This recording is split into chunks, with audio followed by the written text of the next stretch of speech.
അടിയന്തരാവസ്ഥ കാലത്ത് ഇന്ദിരാഗാന്ധിയുമായി അനുരഞ്ജനത്തിന് വാജ്പേയി ശ്രമിച്ചിരുന്നതായി വെളിപ്പെടുത്തൽ. പാർട്ടിക്കുള്ളിലെ ഗ്രൂപ്പുകൾ പ്രധാനമന്ത്രി സ്ഥാനം തട്ടിയെടുക്കുമോ എന്നും വാജ്പേയി ഭയപ്പെട്ടിരുന്നു. മലയാളിയും ദില്ലിയിലെ മുതിർന്ന മാധ്യമപ്രവർത്തകനുമായ ഉല്ലേഖ് NP രചിച്ച അറിയപ്പെടാത്ത വാജ്പേയി എന്ന പുസ്തകത്തിലാണ് മുൻ പ്രധാനമന്ത്രിയുടെ ഇരട്ടമുഖം വ്യക്തമാക്കുന്നത്.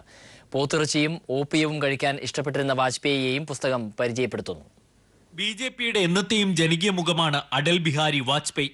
അദ്ദേഹത്തിന്റെ ആരുമറിയാത്ത സ്വഭാവ സവിശേഷതകളും രാഷ്ട്രീയ നീക്കങ്ങളും ഉൾക്കൊള്ളുന്ന അറിയപ്പെടാത്ത വാജ്പേയി എന്ന പുസ്തകം ഇക്കഴിഞ്ഞ മാസം ദില്ലിയിൽ പ്രകാശനം ചെയ്തു. ഏറെ ചർച്ച ചെയ്യപ്പെടുന്ന പുസ്തകം വാജ്പേയിയുടെ ഇരട്ടമുഖം വ്യക്തമാക്കുന്നു.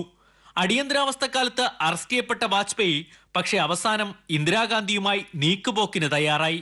BJPയുടെ വിദ്യാർത്ഥി സംഘടനയായ ABVPയോട് ഇന്ദിരാഗാന്ധിയോട് മാപ്പ് പറയാൻ രഹസ്യ നിർദ്ദേശവും നൽകിയെന്നും മുൻ ജനറൽ സെക്രട്ടറിയെ ഉദ്ധരിച്ച് പുസ്തകം വെളിപ്പെടുത്തുന്നു.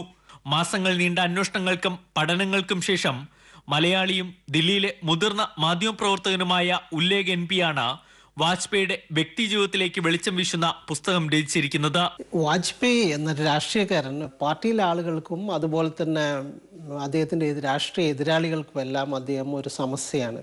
അപ്പം ഞാൻ ഇതിൽ ചെയ്യാൻ വേണ്ടി ശ്രമിച്ച സംഭവം എന്ന് വെച്ചാൽ ഇന്ത്യയുടെ 40കൾ മുതൽ 2009 വരെയുള്ള ഇന്ത്യൻ രാഷ്ട്രീയ ചരിത്രം വാജ്പേയിലൂടെ നോക്കിക്കാണാൻ വേണ്ടി. പ്രധാനമന്ത്രി സ്ഥാനത്തേക്ക് വാജ്പേയിയുടെ പേര് നിർദ്ദേശിച്ചത് LK അദ്വാനി എന്നത് ചരിത്രം.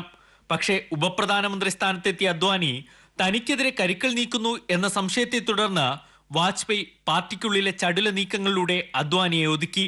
രഥയാത്ര നടത്തി ബാബറി മസ്ജിദ് പൊളിക്കാൻ അദ്വാനി എത്തുന്നതിന് ഒരു ദിവസം മുമ്പേ വാജ്പേയി സ്ഥലം സന്ദർശിച്ചതായി കർസേവകർ പറയുന്നു.